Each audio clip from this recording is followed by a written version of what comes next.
Olá pessoal, tudo bem com vocês?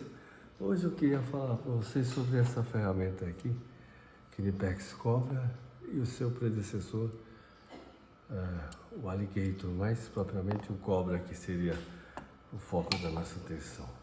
É um tema muito longo, que vocês podem ver que até chegar nele teve toda a evolução de todos esses alicates aqui, ó. Todos eles, inclusive da tesoura.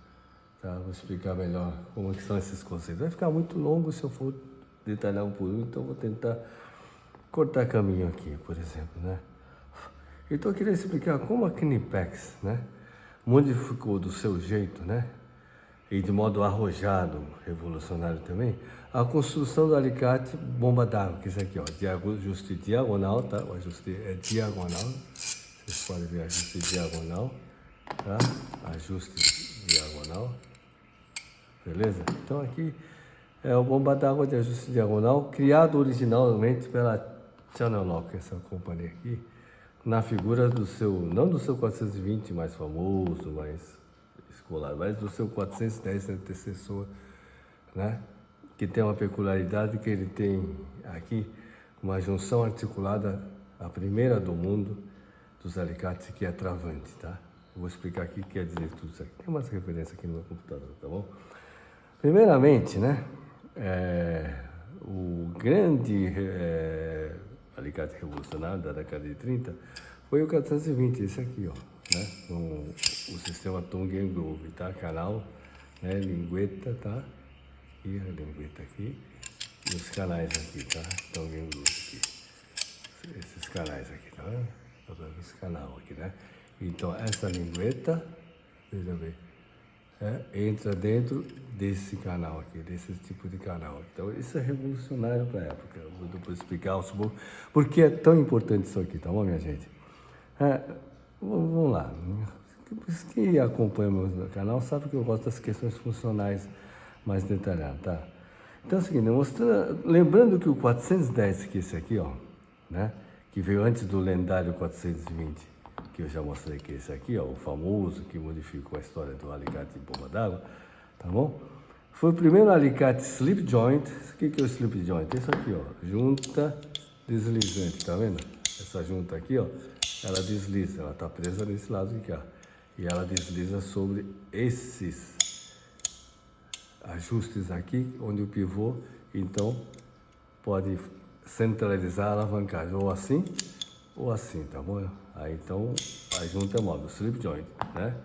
O tipo Ford, como foi falado muito tempo atrás, tá? Então, isso aqui foi o primeiro alicate com junção, né? Que eu falei, articulada. O que é uma junção articulada? É isso aqui, ó.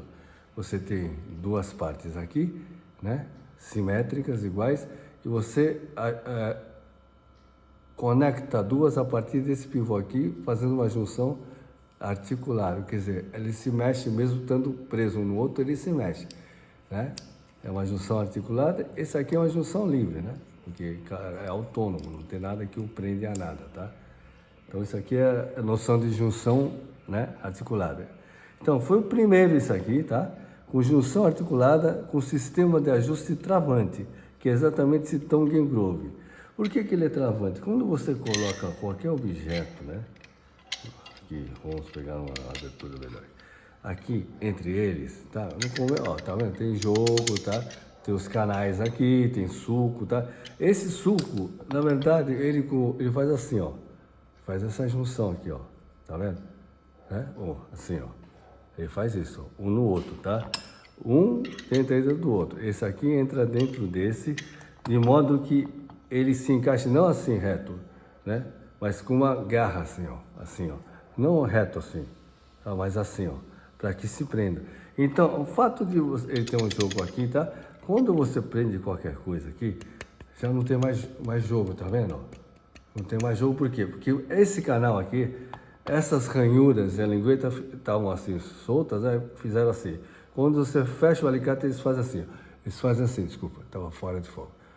Então, como eu disse, acho que saiu fora de foco, assim, essa junção aqui, Tongue and Groove aqui, né, lingueta, elas não se encaixam simplesmente assim, ó, tá, retos, assim, um reto, elas se encaixam assim, ó, uma curva, uma dentro da outra. para que quando você fecha o alicate, ele faça assim. E você puxa, ele trava mais para dentro ainda. Quanto mais você puxa, mais ele entra um dentro do outro. Então, isso seria a primeira junção articulada, travante, porque na medida que você, articulado, você põe o objeto aqui dentro, tá? Entre esses canais aqui, com força, ele trava, tá? Ó, aqui essas duas metades aqui que estão soltas, tá vendo que elas estão voltadas, ó, para cá? Vocês podem ver, ó, elas são voltadas para cá. Não são retas assim, sabe? São voltadas para cá, assim como outra é voltada. Então, entra uma dentro da outra assim, ó. Tá vendo? Então, conforme você fecha aqui, e essas coisas, ó, tendem a se juntar uma com a outra. O canal, tá? Com a lingueta tende a se juntar, ó. A lingueta aqui e o canal aqui tende a se juntar e fazer esse movimento aqui, ó. E quando faz isso aqui, ó, já não tem mais um movimento, não tem mais nada, porque trava um no outro. Então, a primeira vez que uma junção articulada, ela também é travante. Então, o que é a vantagem de ter essa junção travante? A vantagem é uma só, que quando você trava isso aqui, tá? Você trava aqui, na junta aqui do Tongue and Groove, você libera a força, né, de tração do pivô. Então, o pivô, nesses alicates assim comuns, tá? Quando você põe um objeto aqui no meio e aperta, o pivô sofre ação dessa parte, né, se comprimindo com essa parte, se comprimindo contra a outra parte oposta e tentando se separar aqui, ó, pela junta. Então força o pivô. Então tem que ter um pivô bem resistente para que ele não se rompa e que essas metades não se separem. Perfeito? Ao passo que quando você usa esse tipo de junta aqui, a força recai sobre esses canais aqui, ó. A força recai nessa curva e nessa outra curvatura aqui, ó. Tá vendo? Uma entra dentro da outra, e conforme você pressiona aqui, o que pressiona são as canaletas aqui, ó. Uma contra a outra, né? Você pressiona aqui, ela faz esse movimento que eu falei, ó. Quando você pressiona, faz isso aqui, ó. Aí uma canaleta segura a outra e o pivô fica isento de qualquer tração nele, qualquer força para que tente separar, né? Essas metades aqui, ó. Faz a força, essas duas metades não se separam, porque a força ela está contida dentro dos canais, ó, dentro desses canais, olha os sulcos para dentro. Então, quanto mais força você fizer, mais preso fica, menos força cai sobre o pivô. Então, essa aqui é por isso que o 420, mais que o 410, que isso foi feito para pegar parafusos de terminais de bateria de carro e tal e coisa, e para pegar canos muito rígidos e que não se soltam. Isso aqui seria uma espécie de mini grifo, tá?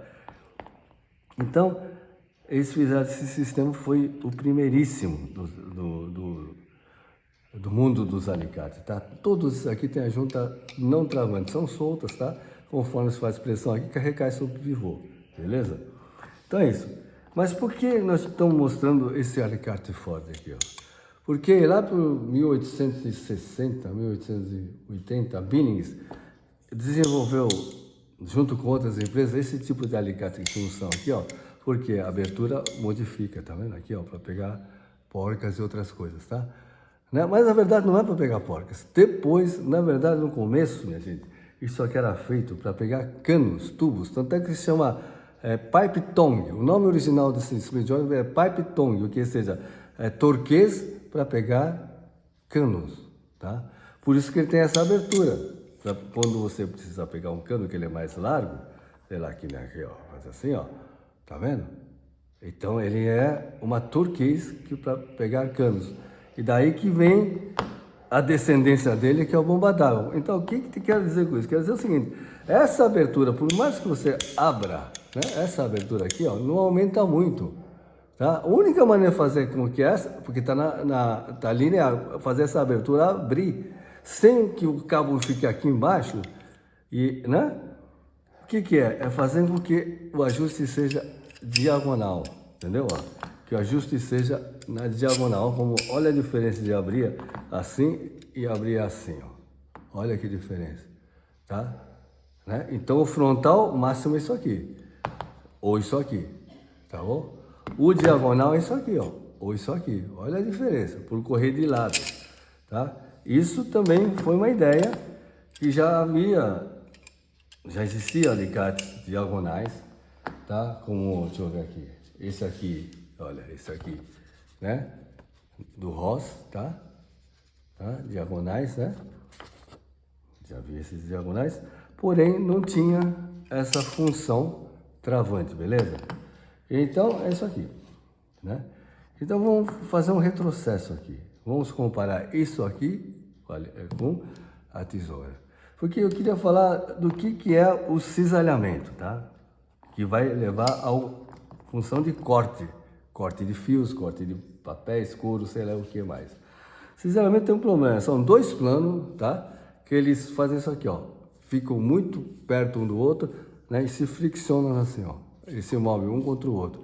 E o que tiver entre essas coisas é cortado por cisalhamento, guilhotinagem, tá? O que faz a tesoura, ó, né? Você pode ver, ter esse plano e esse plano. São dois planos que se cruzam. O alicate não, você tem esse plano e esse plano. São dois planos que se encontram, se sobrepõem. Um pressiona o outro. Isso aqui não. Um passa escorregando sobre o outro. Um passa sobre o outro. Tá bom? Então o que acontece? Para você ter o cisalhamento, o corte de cisalhamento, você precisa ter uma superfície plana e precisa fazer esse movimento aqui. Então o plano, tá vendo? Desce, o outro plano sobe, eles fazem esse movimento aqui, tá? Um contra o outro, e o que tiver no meio é cortado, é separado.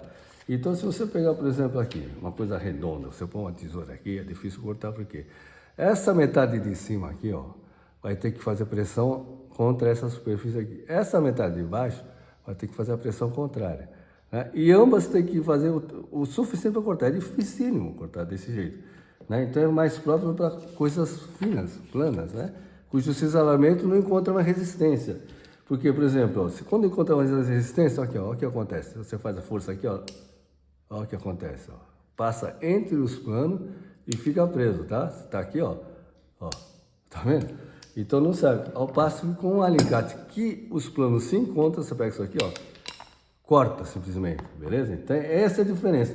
Por que isso aqui tem essa pega frontal aqui, esse alicate? Porque esse plano de cisalhamento, que faz isso aqui, ó, nessa direção para frente, a ponta quando se encontra, se você alargar que nem esse aqui, ó, pode ver que a tesoura é fina, esse aqui é largo. Esse alargamento é para que essas metades possam gerar essa região aqui plana e mais larga, para que esse movimento aqui, ó, o X, né, se torne isso aqui, ó, de pega, né, um contra o outro, assim, ó, tá vendo? Já não se cruzam assim, eles se encontram assim, tá? Aqui se cruza, tem um plano de cisalhamento aqui, ó, são as metades do alicate, tá vendo? Um plano aqui e outro aqui, um aqui desse lado e outro desse, eles estão cruzados, mas aqui na frente eles se encontram, tá vendo? Porque há um prolongamento, ó, tem esse vazio que você vai ver, há um prolongamento dessa metade até, né, que se projeta para frente e dessa metade que se projeta para trás. E ambas juntas ficam largas, você pode ter metade e metade, aqui é inteiro, aqui está dividido, aqui está inteiriço, tá? Essa parte inteiriça com que faz com que o que era assim se torne assim, tá bom? Esse é um processo interessante de cisalhamento, tá bom? Agora tem um problema, então os planos de cisalhamento existem nisso também, então a tendência seria separar um objeto, né? Ou fazer força contra, né? Transversal, para que essas partes se separem. Como no caso aqui, você põe um objeto aqui e faz força, a tendência faz força aqui, a tendência é que essas duas metades tendem a se separar ou se deslocar, se separar assim e se romper aqui ou se separar metade para cada lado. Por que não acontece isso aqui? Porque tem os canais que impedem, né? Então isso aqui é como se tivesse, né, uma terceira junção no meio entre duas partes. Seria uma terceira parte, essa primeira, a segunda e a terceira no meio, que tem a função de segurar. E qual que é a vantagem do Knipex?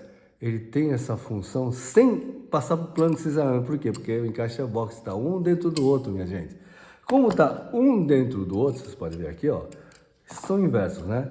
O mordente de cima é que tem dois planos. Esse aqui não, o mordente de baixo, que está dividido em dois, e o de cima entra no meio dos dois, ao contrário desse. Mas isso não importa. Importa dizer o seguinte, que aqui, minha gente, não existe aquele famoso plano de cisalhamento como na tesoura. Assim, ó, porque não tem um plano aqui, né? Não tem um plano aqui e outro aqui. Não tem dois planos que se cruzam, tá? Que se cruzam. Tem o quê? 3 planos. 1, 2, 3. Tá? Então isso aqui está balanceado aqui, nesses 2 pontos, e está um dentro do outro. Então não há esse plano de deslizamento. Há encontro, né? Há uma circulação aqui de gangorra, balanço, tá? Porque tem 2 em 1. Então isso aqui, tem 2 planos de deslizamento, aliás, né? Tem um desse lado e desse, e os 2 se cancelam. Então não há mais essa tendência de acontecer isso aqui. Tá vendo? Porque ela está numa gangorra entre 2 metades. Essa que é a vantagem do cabo box, tá? Além do que, ele faz isso aqui ficar mais fino, porque ele não necessita de massa que nem esse aqui, para evitar que se separe, né? E além do mais, o canal também para evitar que se separem em 2 partes, né? Ou se torçam, né? Tipo o que acontece aqui, né? Que dá essa torção, né? Que eu mostrei no palito de picolé aqui, eu mostrei, não? Para que se torçam assim, certo? Não há mais isso aqui porque já está um dentro do outro aqui, tá bom? Isso é muito importante. Então, isso permite que fique mais fino para usar exatamente em espaço confinado, com isso aqui, ó. Tá vendo que o alicate cobra está entrando aqui, ó. Tem uma peça, né, do motor, não sei se é um filtro, e uma parte embaixo, ele entra entre as 2 partes aqui, porque ele é mais fino do que esse aqui, tá vendo? Olha a diferença de espessura. Ele tem essa espessura fina porque ele tem esse balanço equilibrado da gangorra aqui, ó, do box, tá? Do box, que não precisa de massa para evitar, né, que essas partes se separem, porque isso aqui precisa de massa. Se isso aqui for fino, e, né, esses canais forem muito finos, o que vai acontecer? Que eles vão se separar com a força, o que está assim vai fazer assim, ó, vai esticar e vai abrir esse canal aqui.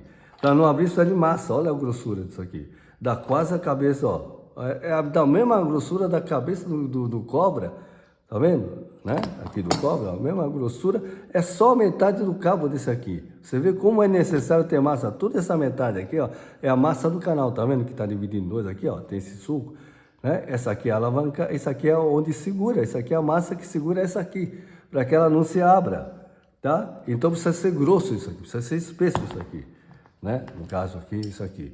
Ao passo que isso aqui, como está entre 2, né? E tem um ponto central aqui, tá? Um pivô central, que é um eixo, né? É um eixo também, né? Que tá a mudança de posicionamento também, tá bom? Ele pode se dar o luxo de ser fino, tá? Porque não há possibilidade disso aqui se romper para nenhum lado, porque ele está bem no meio, ó, que nem malheira aqui, ó. Os dentados tá bem no meio, o disco atravessa de ponta a ponta, minha gente. Beleza, então? Então é isso. A evolução dessas ferramentas, né? Essa aqui, porque teve que se manter. Tem de 3 também da Snap-on. 3 encaixa, abre mais até aqui mais ou menos. Mas não chega, não se compara a essa abertura, por exemplo. Tá vendo? Não se chega a comparação porque é em diagonal. Ele, né, não anda frontal, ele anda diagonal e conforme ele desce na diagonal, ele se abre. Aí você usa ele assim, né? Perfeito? E essa ideia do cobra, né?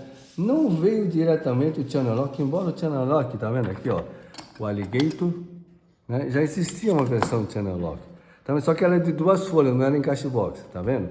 Mas então não derivou daqui, por quê? Os mordentes aqui são, como todo channel lock, eles são aqui, ó, esse aqui também, os mordentes são retos, ó, e 90 graus, não são com garra, não tem ângulo de mordente assim, nem assim, eles são retinhos, eles são tudo em 90 graus, tá? Ao passo que esse aqui também da channel lock, qual que é a diferença do Ross, que é o que deu ideia para aquele Ipex Alligator? É que esse aqui, os dentes são virados tanto para cá como para frente como o grifo, então eles têm garra os dentes, não são em 90 graus retinhos, são já virados, né? A segunda ideia com que eles fizeram esse alligator foi com o alicate do Johnson, aqui porque tinha esse mordente em forma de paralelogramo, de losango, tá vendo? Tem um formato de losango, como é aqui, ó, né? Tanto o alligator como o cobra tem um losango aqui dentro. Esse formato foi tirado dessa ideia aqui, porque aqui você já vê que tem um parafuso aqui, ó. No próprio desenho do Johnson aqui, ó, tem um parafuso já, que é para exatamente caber qualquer tipo de conector aqui dentro, além de tubos, né, cilíndricos, redondos, tá bom? E mais tarde, no outro vídeo, eu vou explicar por que, né, realmente, qual é a diferença fundamental desses alicates, que diz que isso aqui você pode subir em cima, isso aqui não pode, isso aqui pode, o que não pode, esse aqui que escapa, tá? Mas ao mesmo tempo tem uma coisa muito interessante, esse aqui você não pode dar ré nele, virar ele ao contrário para desapertar, esse aqui você pode, tanto assim como assim, pode apertar de assim como pode apertar de assim, a mesma coisa isso aqui, porque os mordentos são 90 graus, tanto faz ser para cá ou para cá, ser assim ou assado, isso aqui só a Channel Lock tem, porque tem os mordentes reto e paralelos, beleza, minha gente? Por hoje é só então, muito obrigado.